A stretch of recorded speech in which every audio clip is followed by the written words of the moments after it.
Welcome back to What My Dad Does, and today is actually a first for me. I'm doing a herringbone, can't even work it out, a herringbone pattern on a wall. So let's find out how I'm going to do that.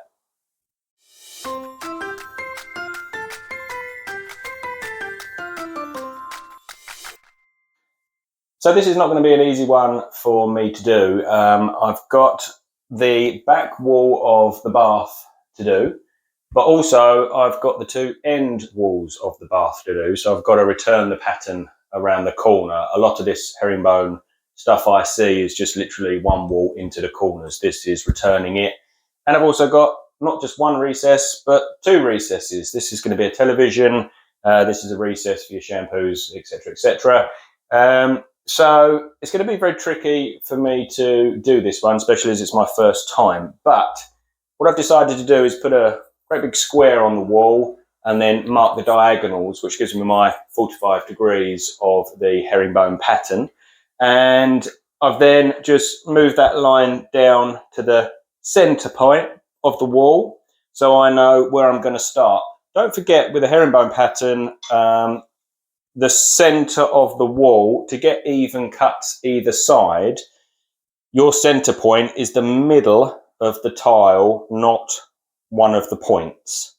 Okay, so it's that center point there that we want on our center line, so our cuts are even either side. What I've also done, I've bought some ready mixed adhesive.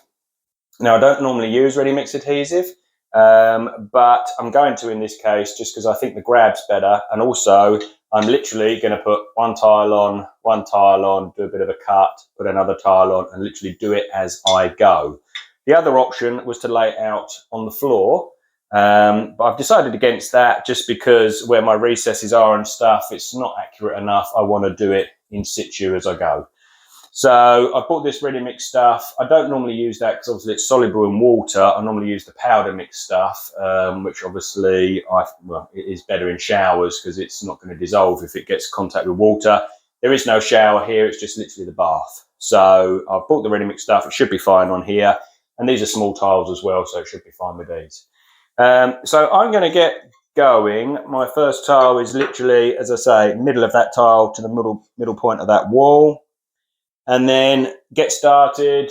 It's going to be a slow job, and let's see how I go. And I'll tell you any problems I have along the way, anything I realise along the way, any issues, how I match around the corners, etc., etc. So let's get cracking.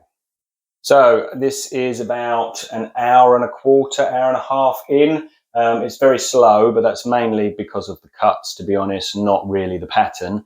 But I started on the center line here. I've worked my way around the recess, and believe it or not, I am back on the center line, which is great.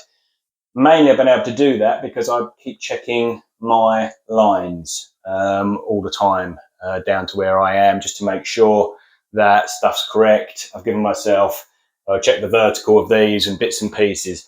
I've left doing these corner bits because whatever I cut off then goes on this wall. And so I want to do that at one time. So I'll leave them until the end, basically. And the next thing to do, I guess, is to come back round and hope that they join up and that they meet and that I don't have a 5mm gap when I get round here, or indeed no gap at all. So let's start there, work round, and see how we go. Okay, and so there we are. I have managed to come from the bottom round and join it up. To be perfectly honest with you, it was out. It was out by about a millimetre and a half. And I know that doesn't sound a lot, but obviously my grout joints are only 2mm. So suddenly I didn't have any grout joints when I got round to this area here. But with a little bit of jiggery pokery, I've managed to save it, and I think I'll get away with it. I think it'll be okay. But would I do it like that again and sort of freestyle it around? I know I'm using my lines and things like that, but I say the other option is to lay all of that out on a floor, and then you measure your recess, mark it out on the tiles, cut it, and then just whack the lot on the wall. I wasn't sure whether that would work very well, because sometimes your tile spacings might be slightly different when you're doing that, and then it won't quite work. Then what do you do? So I tried to do it, you know, in situ, as it were, as I was going along. If you're not used to tiling, then that's going to be really, really difficult to do. Even if you're used to tiling, you know, I was checking all the time, I was being careful, and I still had to do a little bit of playing around. But anyway, that's that bit done. I'm just going to tile the rest of this up now, which shouldn't be too taxing, and then we'll look at the corners. Right, okay, so that's the wall done, bottom to top. Like I said, I've left the sides because the cut that I do on the side, the off cut becomes the bit on the next wall. So if I just show you, I've just cut this tile quickly.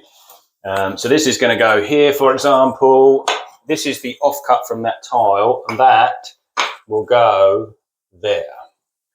Okay, so I didn't want to cut all that side as I was doing this, because I was going to forget where all these little bits went. So I've left it until now. Now I can concentrate and just do this side, bring it round the corner, pattern match it, and then carry on and finish there.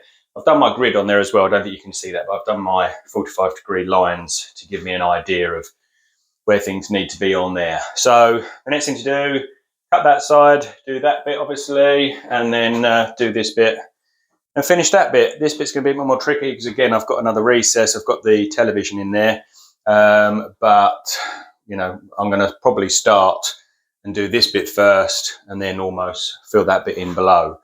But I'll do this bit, and then I'll show you, and then we'll have a look at that. Okay, so it's the start of a new day. I cracked on a little bit yesterday and did most of that side and some of this side. This is the one I did first, and to be honest, I did struggle. I actually did a patch up to about here, and then took the whole lot back off, cleaned it up, and then started again.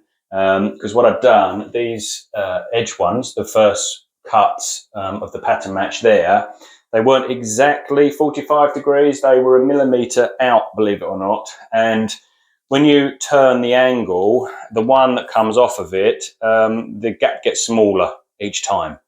So I'd lost my grout joint. So I was really struggling, trying to fight to get it, and I thought, this is ridiculous. So I just took those off and started again.